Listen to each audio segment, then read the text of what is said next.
nós estamos, esse ano, tendo como ênfase, experimente ser transformado. Baseado em Romanos, onde Paulo descreve que a vontade de Deus é boa, é perfeita e agradável para todos nós. E nas últimas semanas nós temos estudado uma série de mensagens que nós denominamos o Evangelho. Daniel ensinou 2 vezes, falou sobre o que é o pecado, falou sobre nascer de novo. E hoje nós vamos também continuar falando sobre o Evangelho, mas o foco é a cruz de Cristo e tudo o que ela significa para nós. Mas hoje eu queria fazer uma breve meditação com vocês a respeito da cruz, mas mais especificamente das implicações da cruz para a nossa vida. O que é que a obra de Jesus na cruz significa para nós? Quais as implicações da obra da cruz? É algo que aconteceu lá no passado, mas também tem poder no presente e tem aspectos também de futuro.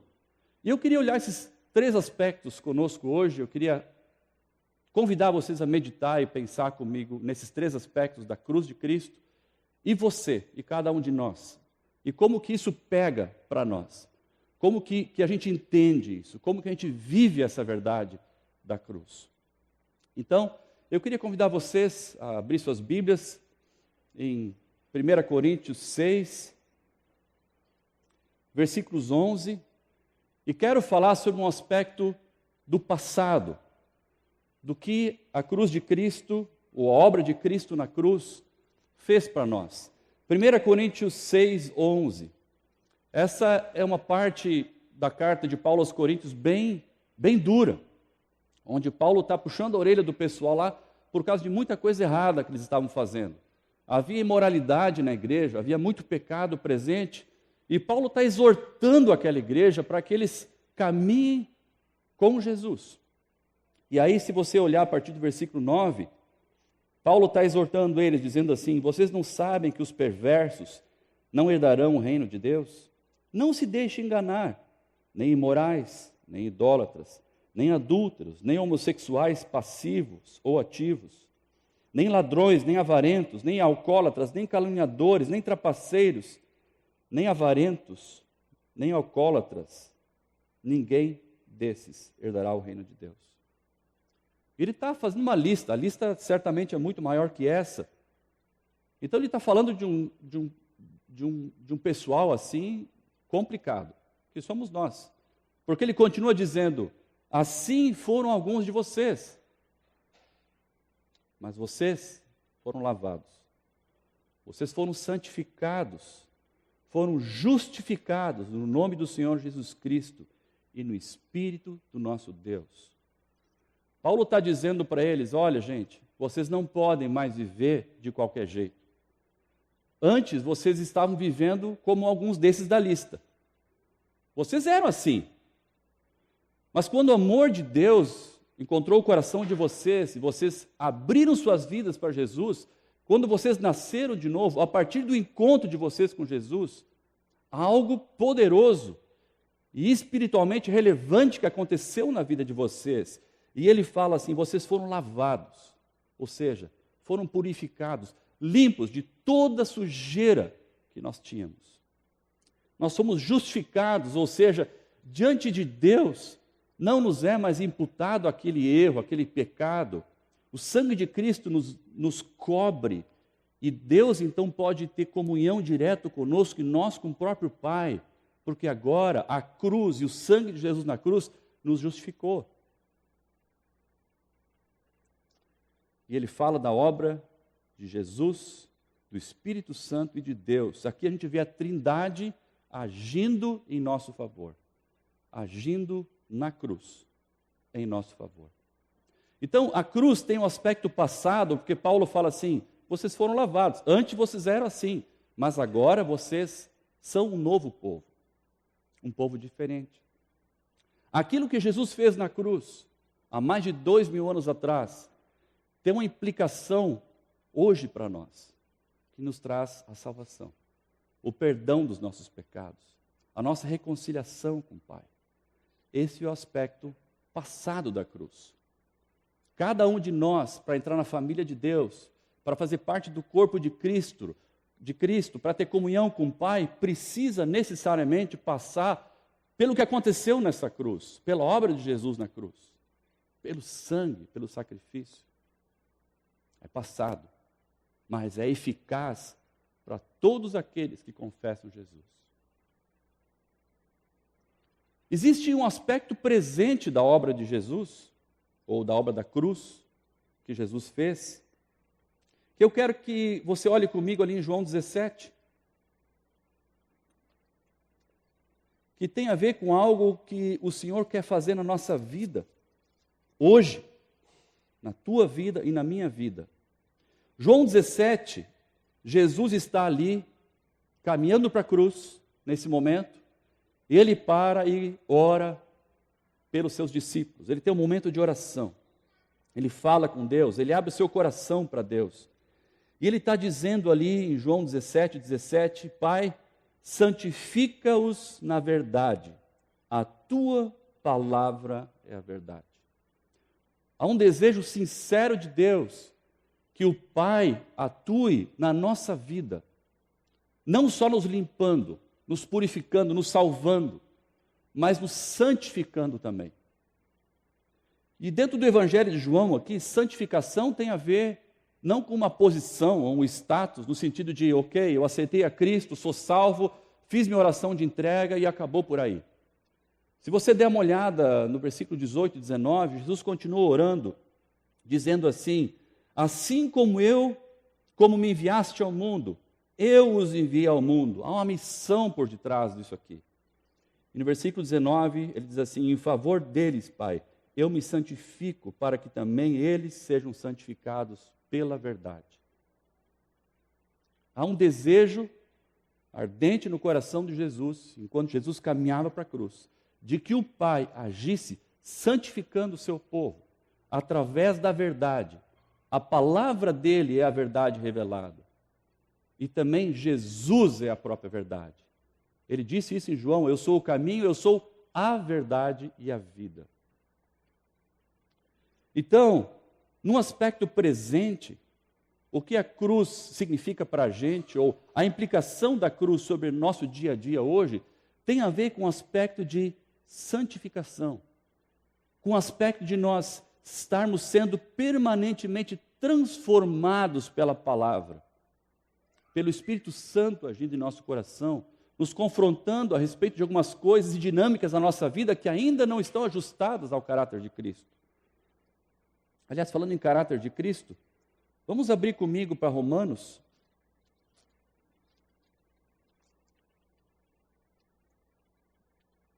Romanos 8, 28 até 30. O apóstolo Paulo nos ajuda a entender um pouquinho melhor a respeito da obra de Deus, do propósito de Deus e do que o Senhor tem para a gente. Olha só, sabemos que Deus age, versículo 28, em todas as coisas para o bem daqueles que o amam, dos que foram chamados de acordo com o seu propósito. Pois aqueles que de antemão conheceu, também os predestinou para serem conformes à imagem do seu Filho, a fim de que ele, Jesus, seja o primogênito entre muitos irmãos. E aos que predestinou também chamou, aos que chamou também justificou, e aos que justificou também glorificou. Paulo está dizendo aqui que há uma ação propositiva de Deus sobre nossas vidas, desde a salvação, da justificação, da separação da gente, quando o amor de Deus nos encontra, até o dia em que nós seremos glorificados diante do Pai, no final do versículo 30. Toda a obra que Deus tem proposta para mim e para você, Deus vai fazer.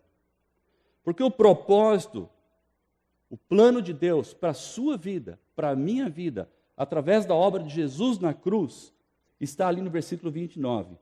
Para sermos, ou para serem, conformes à imagem do seu Filho. Jesus é o nosso modelo. Jesus é aquele a quem nós devemos seguir. Assim como Paulo diz, sigam a Cristo, assim como eu também estou seguindo a Ele. Pensando na Páscoa, nesses momentos, Jesus é um super exemplo para nós de alguém que foi obediente, de alguém que se conformou completamente à vontade do Pai. Lembra da oração dele no Getsêmani? Pai, se for possível, afasta de mim este cálice. A completa humanidade de Jesus sendo revelada nessa expressão dramática, profunda da alma, dizendo, Pai, o que me espera é duro, é terrível. Se for possível. Mas Jesus sabia a resposta. Contudo, seja feita a tua vontade. Jesus seguiu a vontade do Pai nos momentos mais terríveis da vida dele. E esse é o modelo que nós devemos seguir, Jesus. Jesus é o modelo de obediência ao Pai. Jesus é um modelo de servo humilde, aquele que tira as sandálias do próximo e lava. Jesus é o exemplo de alguém que exorta e confronta por amor, visando o coração e a restauração daquelas pessoas ao redor. Jesus é aquele que anda com seus discípulos, os mais próximos, e tem uma paciência que nós não conseguiríamos ter, talvez, com Pedrão, né? Jesus sabia que entre eles havia alguém que não era do bem, como Judas, mas caminhou com ele até o final. Jesus é o exemplo máximo nosso de tudo o que o Senhor Deus quer fazer na nossa vida. Ele quer nos transformar, Ele quer nos conformar à imagem de Jesus. E a cruz é fundamental para isso. Presta atenção, existe um momento em que a fé nasce no nosso coração. Daniel explicou isso muito bem, o nascer de novo. É ali que nossa vida espiritual começa. Ali é quando nós nos encontramos e nos rendemos ao amor de Deus. Como Daniel explicou, parece que uma cortina cai dos nossos olhos e há um entendimento novo para nós sobre verdades que nós já conhecíamos. Isso é nascer de novo. É algo poderoso que Deus faz no nosso coração. E aí nós começamos nossa caminhada com Deus. E como Daniel também ensinou sobre o pecado, algumas áreas da nossa vida nós vencemos rapidamente. E às vezes milagrosamente. Outras, nem tanto. Há algumas situações que nós ainda lutamos. Mas a obra de Jesus na cruz é para essas situações também. Não tem a ver apenas com nossa salvação, mas tem a ver com o nosso cotidiano, tem a ver com a nossa transformação, tem a ver com a nossa conformação com Jesus.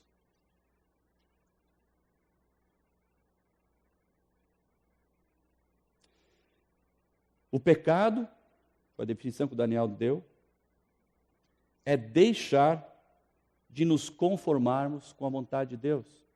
Sabendo que a vontade de Deus é nessa direção, e nós, de certa forma, andamos noutra direção, ou talvez paramos, por alguma razão, medo. Talvez você olhe a vontade de Deus e diga, isso é impossível de viver, eu jamais vou conseguir fazer isso. Né? Eu jamais vou conseguir perdoar, eu jamais vou conseguir mudar, eu não sei qual é o teu problema. Mas, na medida em que você não segue na direção, no sonho que Deus tem para você, você não está se conformando àquilo que Deus tem para você. Se você não está se conformando, não está se deixando transformar, isso é pecado. Saber o que se deve fazer e não se faz, isso é pecado. E eu quero gastar um pouquinho mais de tempo nessa parte do presente, que tem a ver com implicação prática para a gente hoje. E eu preparei aqui alguns exemplos daquilo que aparentemente não parece ser um erro ou um pecado, mas talvez você se identifique com alguma dessas situações, porque o meu objetivo é levar a todos nós a pensar e a refletir sobre os processos ainda atuantes da nossa vida, que ainda não se conformaram com o Senhor. Áreas da nossa vida que nós ainda não entregamos completamente a Deus. Ou às vezes entregamos e tomamos de volta. Por exemplo, talvez tu seja um cara muito simpático. Tu gosta de se dar bem com todo mundo.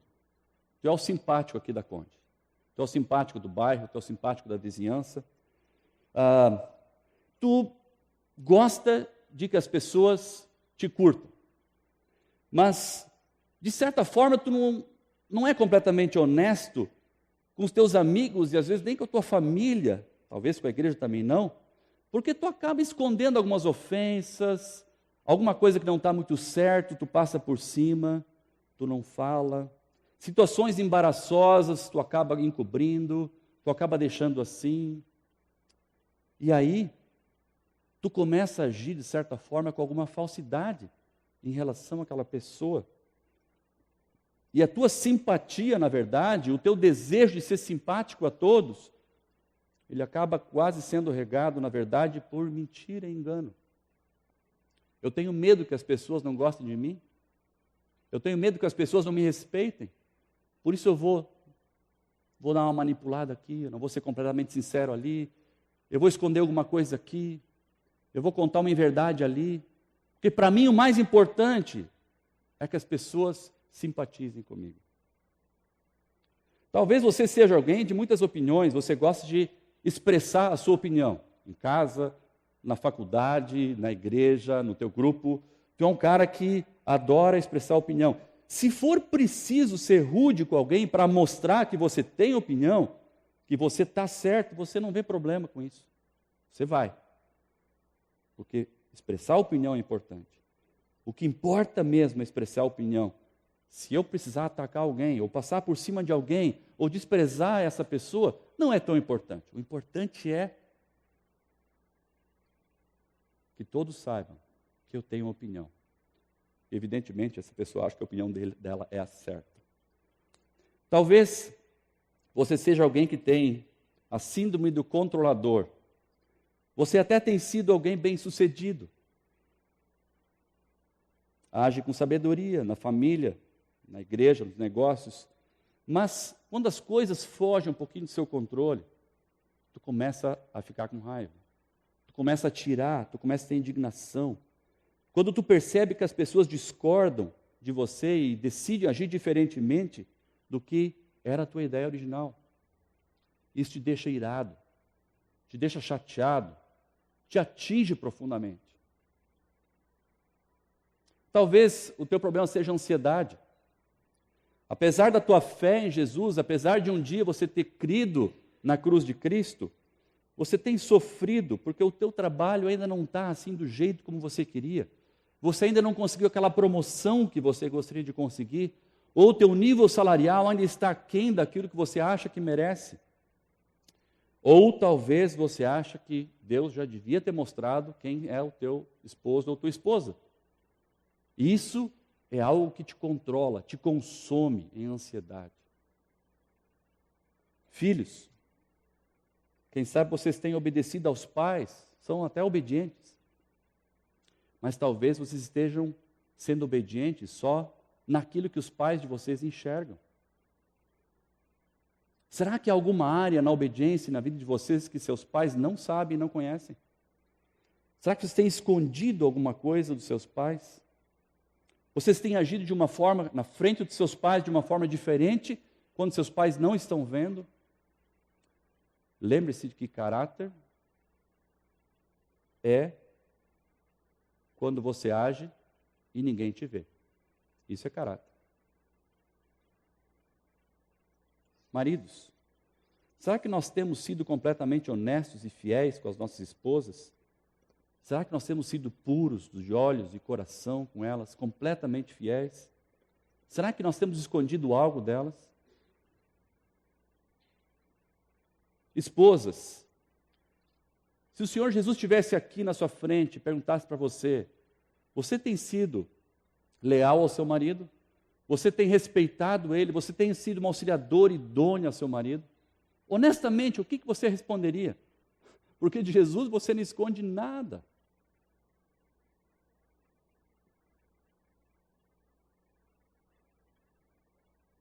A pergunta é, em quais áreas da sua vida você ainda não se conformou com Cristo.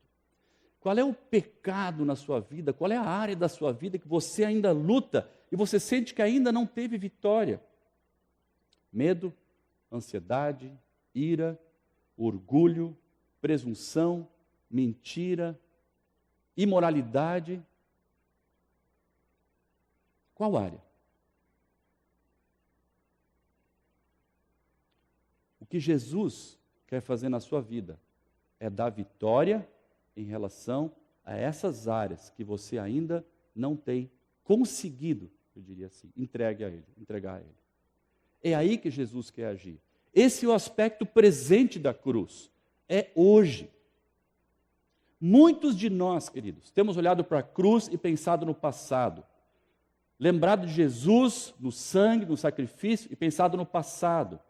A cruz tem aplicação ou implicação para nós hoje. Tem a ver com a tua vida hoje. Tem a ver com os teus relacionamentos agora. Tem a ver com o teu cotidiano.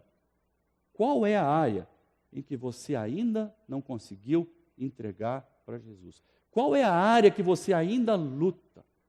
E você está deixando de experimentar a boa, agradável e perfeita vontade de Deus na sua vida? Porque tua mente ainda não está completamente transformada, você está bloqueado com esses pecados, com essas dinâmicas erradas e você não consegue crescer, você não consegue dar um passo adiante na sua vida com Jesus. Foi por isso que nós entregamos o papelzinho na sua entrada. Nós queremos agora fazer um desafio para a igreja. Vamos ter um tempo de oração.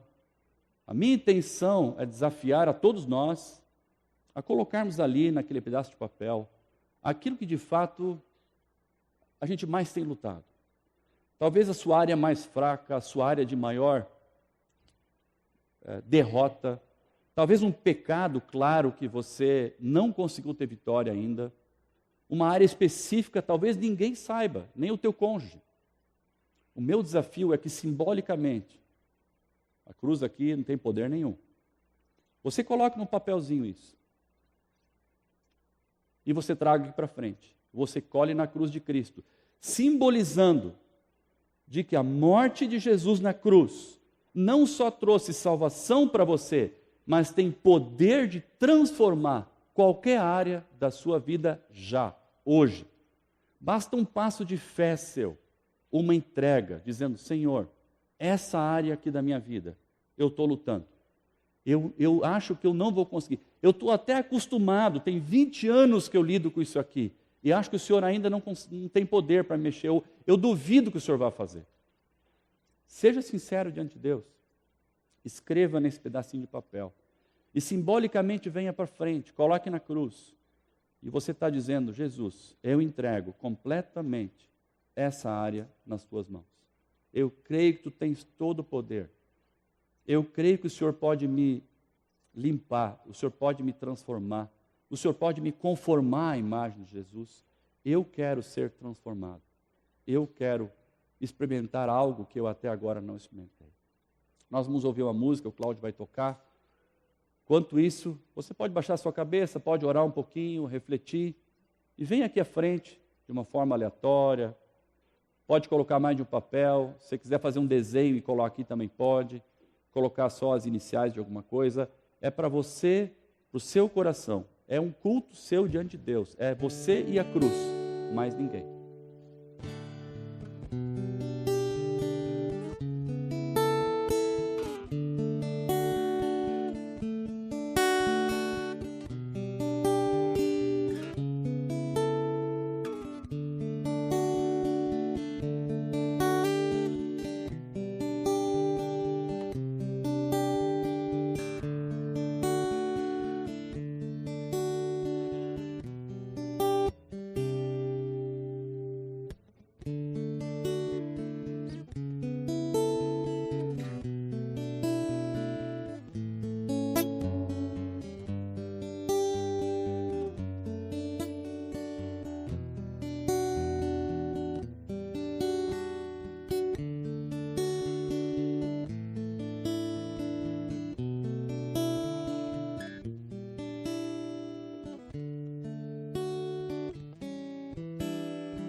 além do aspecto presente da cruz e do aspecto passado que nós já falamos, eu quero compartilhar com vocês o aspecto futuro da cruz.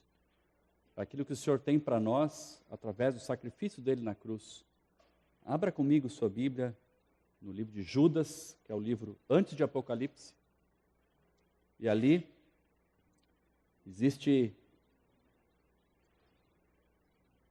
uma expressão final do livro de Judas, que tem um tom de promessa para a gente, a respeito do amor e da consumação da obra de Cristo na nossa vida. Judas, versículos 24 e 25, diz assim: aquele que é poderoso para impedi-los de cair e para apresentá-los diante da sua glória, sem mácula e com grande alegria, ao único Deus, nosso Salvador, sejam a glória, majestade, poder e autoridade, mediante Jesus Cristo, nosso Senhor, antes de todos os tempos, agora e para todo o sempre.